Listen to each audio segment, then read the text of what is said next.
Questo è un incontro che senz'altro può generare discussione, motivi di interrogazioni profonde dentro di noi. Il mio nome è Diego Manetti, lavoro come editor presso la casa editrice PM del gruppo Mondadori, collaboro con Radio Maria, grande amico di Medjugorje. Anzi, proprio grazie a Medjugorje ho cambiato completamente il modo di fare questo lavoro. Sono abituato a fare presentazioni di libri, ma di solito non è l'editore che presenta il libro, perché è un po' come giocare in casa. Ma in questo caso è un atto dovuto, perché Luca non è semplicemente un autore, ma è anzitutto un amico. Come sempre la Madonna fa le cose bene, ci ha fatto incontrare e dall'idea di un libro è in realtà scaturito un rapporto che è diventato il desiderio di testimoniare insieme come la Madonna può cambiare i cuori di quelli che si affidano a lei. Sul palco avremmo dovuto essere in 3. Avrebbe dovuto accompagnarci anche Alessandro Meluzzi, il notissimo psichiatra, psicoterapeuta, animatore di comunità. Sapete che è un personaggio che sta percorrendo la via di incontro con Gesù e Maria. Ha pubblicato di recente un volume che si intitola Ho visto e ho creduto, in cui racconta proprio quello che è il suo cammino di conversione. Seguendo comunità con ragazzi problematici, proprio questa mattina alle 5 si è verificato un episodio un po' increscioso, la fuga di un ragazzo assistito da loro, allora non ha potuto essere qui con noi. Cominciamo allora questo nostro incontro e vorrei partire dalla prima domanda che forse può sembrare scontata, ma non lo è affatto. Conosciamo forse un po' la vicenda di Luca, di come abbia percorso anni drammatici nel buio, nel tormento del mondo della omosessualità. Sappiamo come ci sono stati diversi interventi anche dall'esterno per tentare di non far emergere la sua storia, che senz'altro è controcorrente, e possiamo dire Luca di problemi ne ha già avuti parecchi per dover testimoniare contro lo spirito del mondo come l'omosessualità non sia un cammino senza ritorno e come il Signore ci voglia invece introdurre all'amore vero. Allora la prima domanda che faccio è proprio chiederti, Luca, qual è la ragione per cui hai voluto scrivere questo libro, testimoniare la tua storia, metterla nero su bianco, condividendo la tua vita con i lettori? Sicuramente è stato quella grande grazia e quel grande amore che io ho sentito a Medjugorje, la presenza della Madonna che si è fatta proprio dentro di me. Ho sentito una voce profonda che mi spingeva verso questa direzione, anche se sappiamo che noi uomini siamo spesso molto confusi, molto tentati e ci vuole tanto tempo a pregare, e grazie al mio padre spirituale e a tantissimi altri sacerdoti che mi hanno sostenuto, io volevo anche diventare sacerdote a un certo punto, e invece poi pian piano, rifiorendo verso l'eterosessualità, ho sentito proprio il grido di Gesù e il grido della Madonna che mi esortavano ad andare avanti e dicendomi proprio con chiare parole: tu sarai l'antidoto per questi ragazzi, perché in Italia nessuno, al mondo ci sono pochissime organizzazioni che vengono appunto coperte da queste lobby omosessualiste, questa politica gay, che non vuol dire omosessualità, ma vuol dire proprio le lobby che sono omosessuali, quindi gay, che in qualche modo cercano di dire solo ed esclusivamente la loro voce. Io dentro il mio cuore ho avuto la certezza di questo, e abbiamo avuto in questi anni, oltre che tantissimi episodi spiacevoli che violano non solo il diritto alla nostra fede cristiana, al rispetto del Magistero della Chiesa Cattolica, al Catechismo della Chiesa, ma anche quello che dice appunto la nostra Costituzione, quindi il diritto alle opinioni, il diritto alla libertà. E quindi io sono qui prima di tutto come cittadino, ma specialmente come cristiano, a ribadire che credo fermamente nel Magistero della Chiesa Cattolica, e per questo ne ho fatto un libro.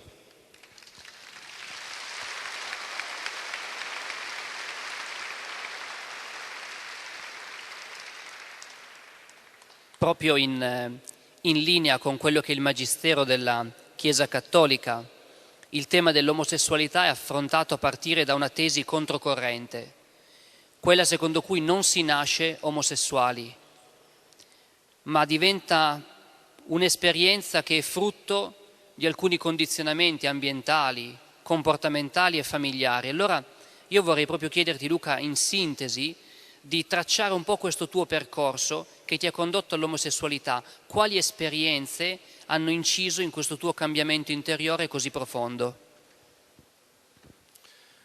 Dunque, io per tantissimi anni, soprattutto nell'età dell'adolescenza, soprattutto come ha ripetuto ieri Gloria Polo, che da lei ho tratto tantissime cose che mi si sono in qualche modo, mi ha fermato in quello che io sentivo dentro di me nella preghiera.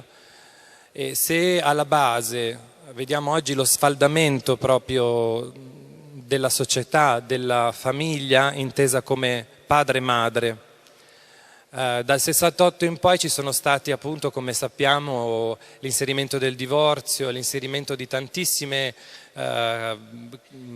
libertà, chiamiamole così, che hanno in qualche modo distrutto, perché si è esagerato anche con questo, quella che è la famiglia canonica, ma non solo la famiglia, l'attacco è proprio verso l'uomo e la donna. Quindi c'è questa confusione che si è andata a creare e quelli che ne fanno le spese sono proprio i ragazzi più piccoli. Io avevo una mamma che non è che avevo una mamma terribile, avevo una mamma che da sola doveva fare i due compiti, quindi fare la mamma e fare il papà, perché mio papà era assente completamente. Poi c'è da dire anche una cosa, che i genitori non sono per niente aiutati e quindi questi genitori avrebbero bisogno loro di avere diritto ad essere aiutati a capire come essere genitori, ad aiutarli in qualche modo. E quindi lì si presta il terreno, soprattutto quando si è piccoli, in un ambiente dove appunto i genitori non ci sono, perché i genitori sono la prima fonte di società.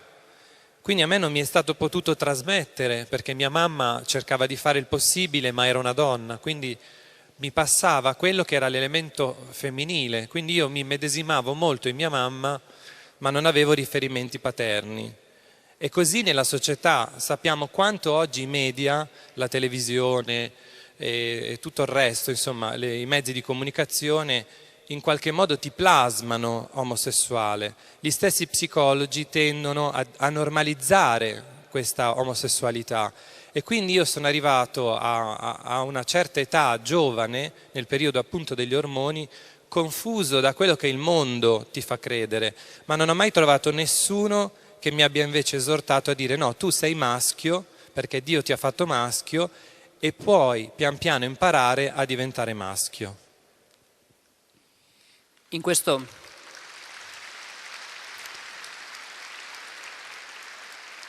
tuo cammino, nel libro dici che a un certo punto ti sei trovato a desiderare ciò che avresti dovuto essere, ad innamorarti di quella mascolinità, di quella virilità che non eri riuscito a ricevere nel tuo ambiente. Poi racconti con, direi, una certa crudezza quello che è proprio il cammino nel mondo dell'erotismo omosessuale, fatto di locali, di esperienze dove si sbandiera per amicizia quella che in realtà può essere una connivenza, un incontro di solitudini e di amori non veri.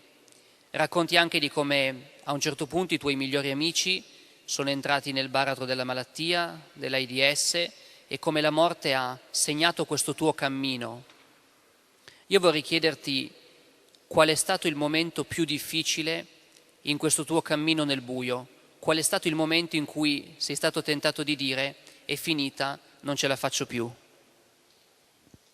I momenti sicuramente sono stati tanti, perché tutti noi, soprattutto tutti i giovani, io parlo in particolare dell'omosessualità, però vediamo che oggi tutti i giovani sono un po' allo sbaraglio, appunto perché si è distrutta un po' quella che è la figura genitoriale sana, i valori sani.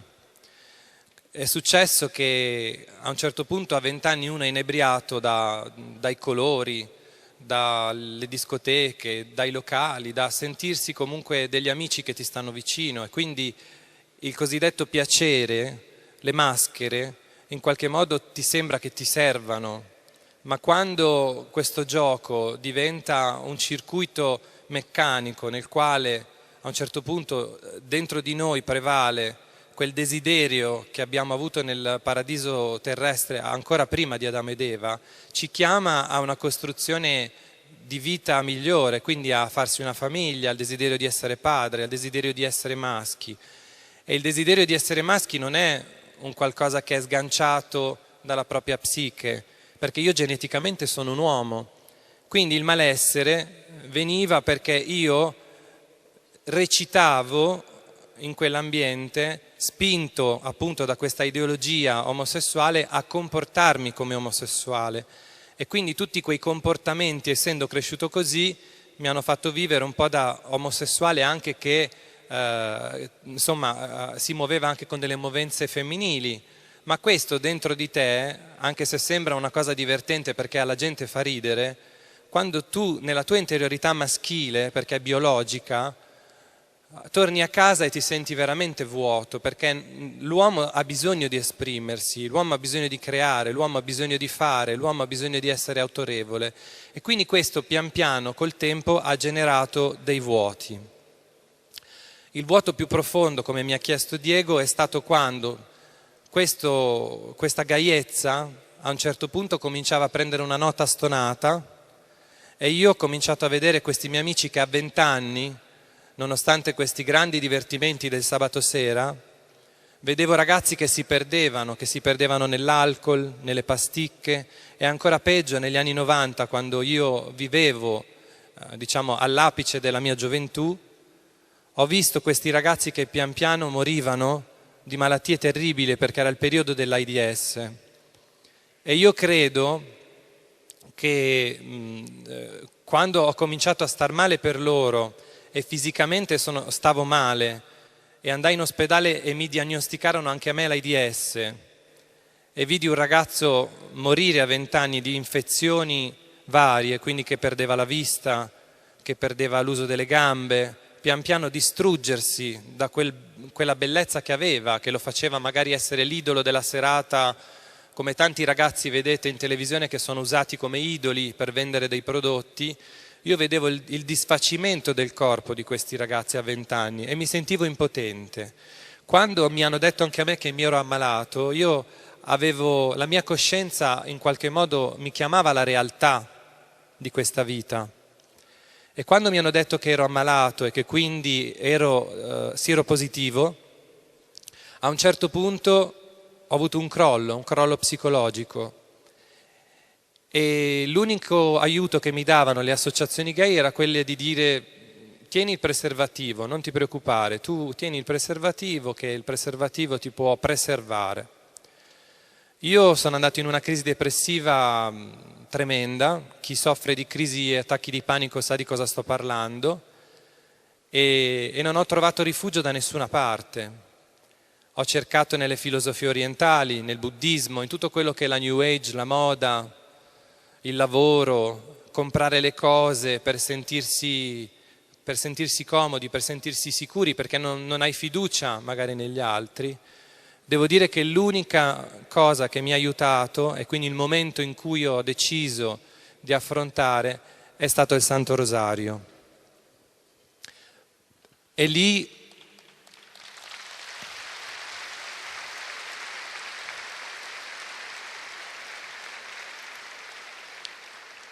io ero abituato anche, essendo buddista prima, a recitare una corona che assomiglia al rosario, ma quando ho sgranato questo rosario ed ero ignaro anche dei misteri, ma mi ricordavo il Gloria e l'Ave, ho sentito un amore e una pace che, come dice Visca, che tutti conoscete, non esiste qui sulla terra.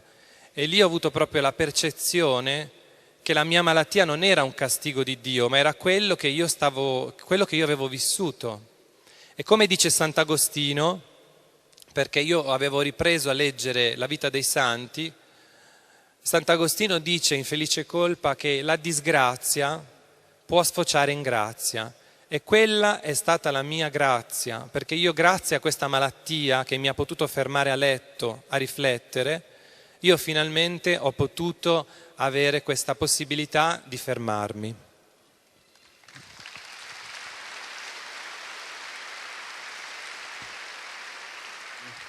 Dal momento più buio passiamo al momento in cui incontri la luce, al momento dell'abbraccio, dove alla solitudine subentra proprio la sensazione di sentirsi abbracciati dall'amore vero, da quell'amore che rivela la falsità di tutto quell'amore surrogato che per tanti anni avevi ricercato nel cammino dell'omosessualità. Ed è un abbraccio che si compie a Medjugorje. Vorrei proprio chiederti di raccontare questo incontro. Il rosario, siccome non ero capace, non sapevo fare i misteri come vi ho detto, accesi la radio e quindi incontrai Radio Maria. E sappiamo che Radio Maria ogni tot ore mette il rosario e quindi ho cominciato a fare questo rosario e mi piaceva molto l'idea di fare questo rosario in comunione con tutte le persone che ascoltavano la radio. Quindi sapevo che c'erano tante persone che pregavano per me. E lì ho sentito dentro di me questo amore della Madonna che mi esortava ad andare avanti. E siccome sappiamo benissimo che Padre Livio e Radio Maria sostiene Medjugorje e parla di Medjugorje, io non vedevo l'ora di fare questo incontro, perché dentro di me non era solo un'emozione, ma era una persona che io sentivo viva. Io sentivo Gesù, sentivo Cristo. E quindi appena io ho sentito questo amore mi ha infiammato a tal punto che io ho cominciato a leggere, divoravo la vita dei santi, divoravo la vita di Suor Faustina Kowalska e pian piano, da persona che non riusciva più, avendo crisi depressive, ad uscire di casa, sono riuscito a uscire di casa perché la Madonna mi spingeva a dire devi andare a messa. E io sapevo che se io uscivo e facevo questi 300 metri per andare alla mia parrocchia, io lì avrei potuto rialzarmi. E così è stato. Andai in questa parrocchia e lì chiesi proprio prima di accostarmi al sacramento, volevo fare una confessione. Ed è successo un'altra grazia, un altro miracolo enorme, perché questa cosa l'ho scritta nel libro, non l'ho mai detta, ma mi è successo che io mi inginocchiai in questo confessionale di frati francescani o di cappuccini, adesso non ricordo bene perché sono passati tanti anni, ma la cosa bellissima che mi è successo è che quando mi inginocchiai nel confessionale io gli dissi: Padre, io voglio ritornare nel Santo Ovile, voglio ritornare nella chiesa, e gli raccontai tutto, gli raccontai dei miei dolori, del fatto che io soffrivo così tanto per essere omosessuale, che io mi sentivo così, quindi che colpa ne avevo, cosa dovevo fare, perché io cercavo un fidanzato ma non lo trovavo, perché tutto il mondo è contro l'omosessualità, perché io non mi sento libero, non mi sento in pace e so che lei non mi può assolvere se io pratico l'omosessualità, però dentro di me sento questa forza che la Madonna mi dice di andare avanti e in qualche modo io quasi nevroticamente gli ho buttato tutto addosso, quasi come vomitargli addosso tutto. E io avevo chiesto la grata perché volevo liberarmi di tutto, proprio anche di peccati retrocessi, per essere puro davanti al Signore. È successa una cosa, perché in quel momento la grata completamente sparì e io vidi l'immagine di Padre Pio e Padre Pio mi guardò dritto davanti agli occhi e mi disse: ti devi comportare da cristiano.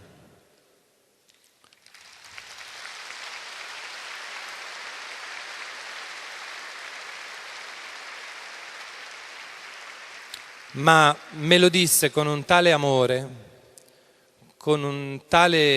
aveva gli occhi pieni di lacrime, che io capivo che Gesù e i santi lottano per noi perché è Dio che vuole stare eternamente con noi.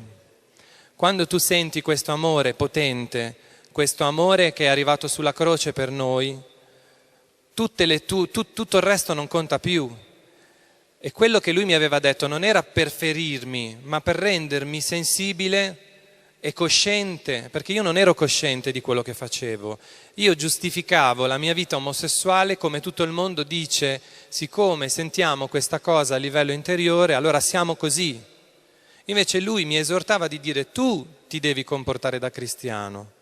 E io lì ho avuto la coscienza, non è tanto quello che mi ha detto, ma ho avuto come se i miei occhi, se la mia anima si rendessero cosciente di tutto quello che io avevo fatto, che io comunque avevo delle relazioni che non erano sane, che andavo in discoteca fino a notte tarda, che non erano cose enormi perché li fanno tutti i giovani, però mi rendevo conto che io non pregavo, non ero coerente con quello che era il Vangelo.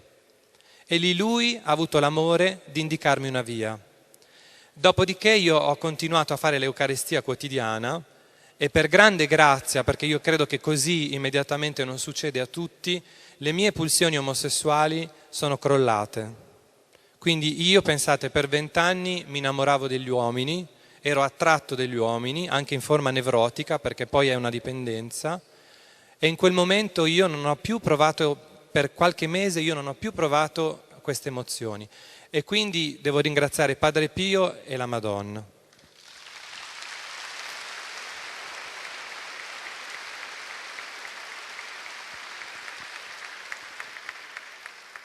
Sentendoti parlare mi veniva in mente un evidente riferimento alla bellissima testimonianza che ieri sera su questo palco ha reso anche Gloria Polo, laddove si vede come nella vita di peccato è come se gli occhi si rivestissero di squame, è come se non fossimo più capaci di vedere noi stessi quello che stiamo facendo e cadiamo veramente vittime di quello che Gesù dice essere il padre della menzogna, l'omicida da sempre, che è il demonio.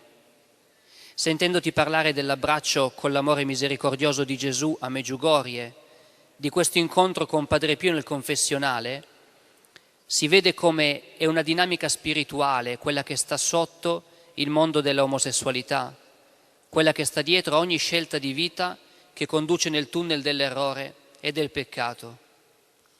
Torno ancora a dirlo, bisogna chiamare la ragione ultima di tutto questo con il suo nome, e il nome è il demonio, quel demonio che anche una buona parte della Chiesa a volte ha paura di indicare in maniera così esplicita, ma noi cominciamo il cammino della Quaresima leggendo il Vangelo delle tentazioni per sapere che Gesù stesso nel deserto ci ha mostrato le prove cui andremo incontro. Saremo tentati e tentati fortemente. Allora io, Luca, voglio chiederti proprio come sulla tua esperienza personale e con le conoscenze che hai avuto del mondo omosessuale tu puoi rintracciare che la causa ultima dietro a questo profondo disturbo dell'animo e dello spirito è proprio il demonio. Quando pregavo, siccome io sentivo profondamente questo desiderio di stare con un uomo, chiedevo proprio a Gesù la forza, perché è come, per farvi un esempio, è come una persona che beve, è come una persona che ha bisogno di quella droga, ha bisogno di quella carezza, di quella carenza di padre, di quella carenza affettiva che si traduce in sesso. Quindi questa compulsione, io non sono mai riuscito con le mie forze a liberarmene. E quando io mi sono reso conto che la Madonna mi svegliava alle 3 di notte, io mi svegliavo di colpo. E quando mi svegliavo con la certezza interiore che la Madonna mi diceva accendi la radio, io accendevo la radio e c'era il rosario di Visca alle 3 di notte. E così per 3 volte al giorno, senza sapere che la Madonna a Medjugorje chiedeva questi 3 rosari al giorno. Un giorno, quando ero nella mia camera a pregare questo rosario, io sento una profonda liberazione dentro di me e vedo come dal mio armadio che faceva riflesso dalla finestra sulla luce, vedo come delle ombre nere che si alzano verso il cielo e se ne vanno. E io in quel momento ho avuto una pace e una liberazione che non ho mai visto. E lì mi è sorto il dubbio che dietro l'omosessualità ci sia un qualcosa di una matrice proprio satanica. Ovviamente il demonio è molto astuto perché ci fa credere che il demonio non esiste, che non bisogna sempre credere che il demonio sia dovunque, e invece il demonio è dovunque, perché dovunque c'è Gesù c'è anche il demonio. E il demonio ha una capacità intellettuale, perché noi siamo uomini e lui è spirito, ha una capacità di entrare nei nostri pensieri e confonderci. Quando io ho pregato il rosario, come dice la Madonna Medjugorje, io ho avuto questa liberazione e credetemi che per 20 anni io la pace non l'avevo mai sentita, avevo avuto tanto piacere, ma la pace no. Poi nel momento in cui ho cominciato a scrivere, perché i miei padri della Chiesa, che devo dire che la Chiesa mi ha enormemente sostenuto e li ringrazio ancora oggi perché ci sono dei santi sacerdoti in giro,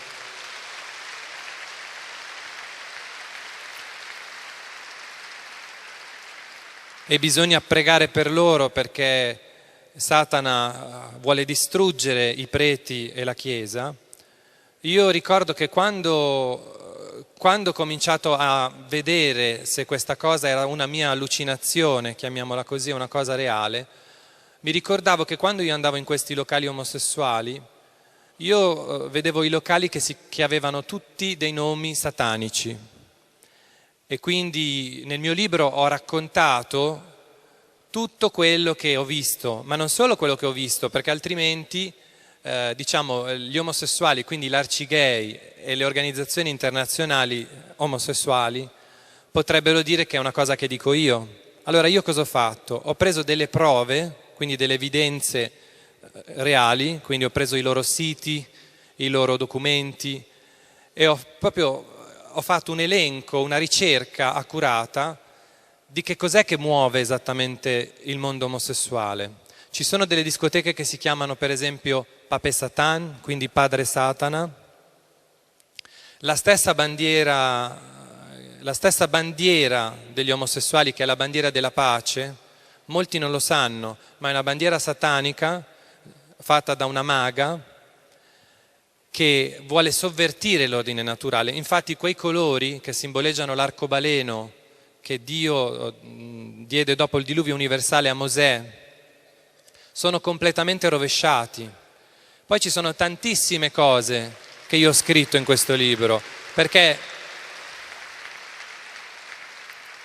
si dice tanto, perché hanno un potere incredibile, soprattutto nei giornali, nei media, nella televisione, che utilizzano questi ragazzi che soffrono perché fanno vendere di più, perché sono liberi, perché non hanno famiglia e quindi si possono dedicare per esempio 24 ore al giorno a lavorare magari per il mondo della moda, per il mondo della televisione, diventano quasi schiavi. E automaticamente cosa succede? Che ci si consacra a Satana anche senza saperlo, anche se si usa una pubblicità magari mettendo delle cose esplicite o dei nomi. A Satana non importa che uno sia cosciente di questo, importa che ci sia il suo nome, che ci sia il suo timbro. E questo è scritto tutto nel libro, proprio per farvi capire che origine dietro all'omosessualità ci sia.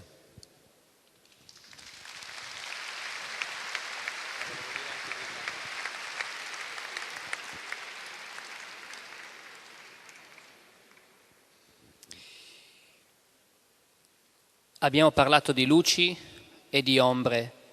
Parliamo adesso di rinnovamento interiore. La Regina della Pace ci ha detto: Satana vi distrugge con quello che vi offre, con le sue false luci. Se ci apriamo alla vera luce, quella che Gesù offre ai cuori che vogliono donarsi a Lui, siamo profondamente rinnovati dentro di noi.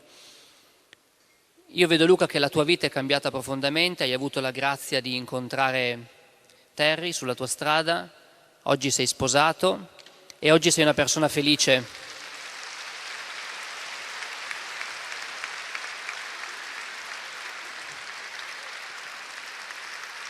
E se guardate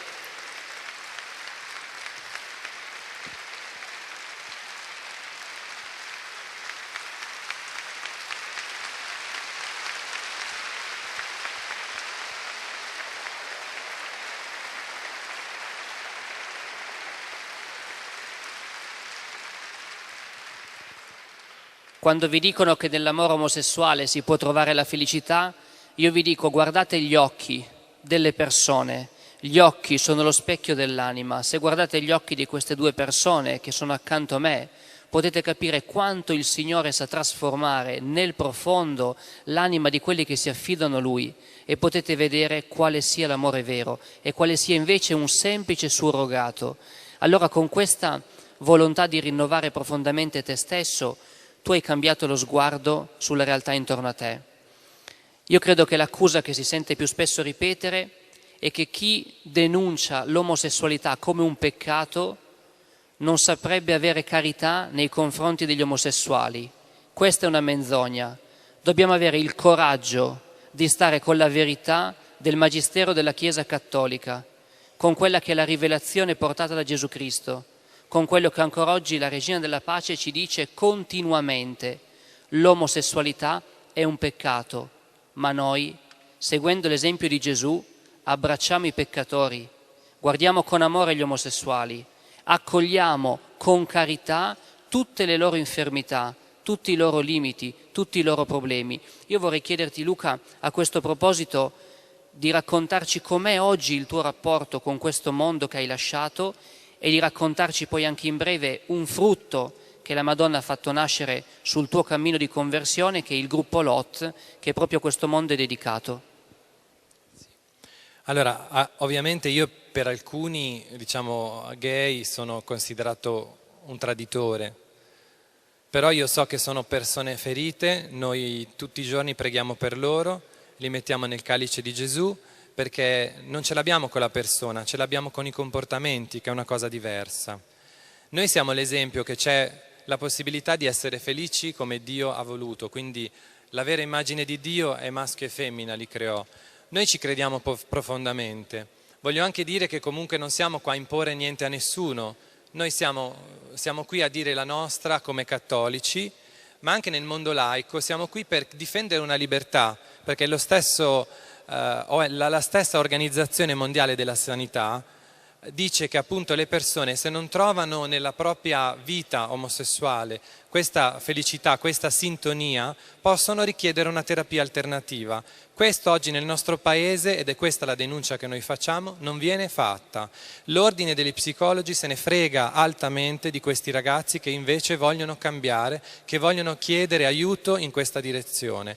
E io in questo mi oppongo, perché è un abuso di potere, e finché avrò vita lo dirò, perché gli psicologi, che secondo me sono allineati a questa linea, dovrebbero avere cuore. Io prego per loro, perché sono sicuro che tra di loro ci siano medici e persone che sono capaci di fare, insomma, di ascoltare la voce del cuore e la voce di Dio. Poi ovviamente io, avendo avuto questa grande gioia nel cuore, perché credetemi, quando le mie pulsioni sono sparite mi mancava una piccola fetta di torta, quindi volevo innamorarmi di una donna ma non mi sentivo ancora pronto, e anche lì ho fatto un altro cammino spirituale, psicologico, che mi ha aiutato a far sì che pian piano questo desiderio si è avverato. E a Medjugorje ho avuto un'altra grazia, perché al Festival dei Giovani poi io ho conosciuto mia moglie, di cui mi sono innamorato.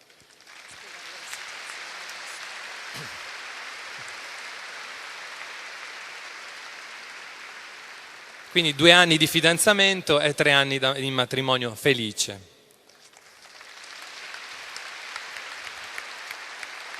Grazie.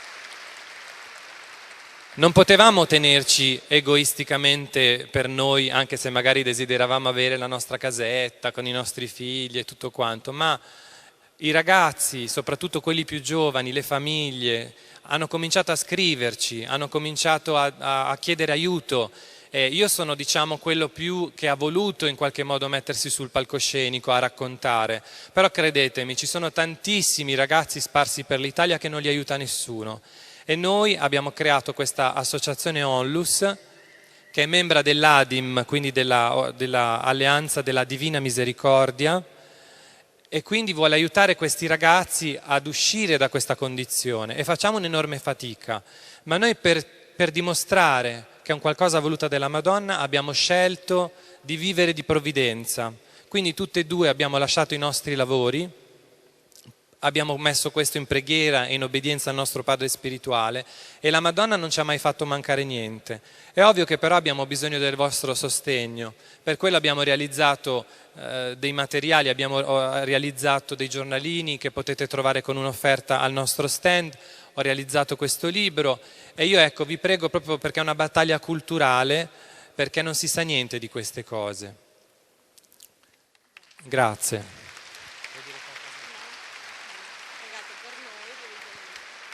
Pregate per noi, che noi preghiamo per voi. Dio vi benedica.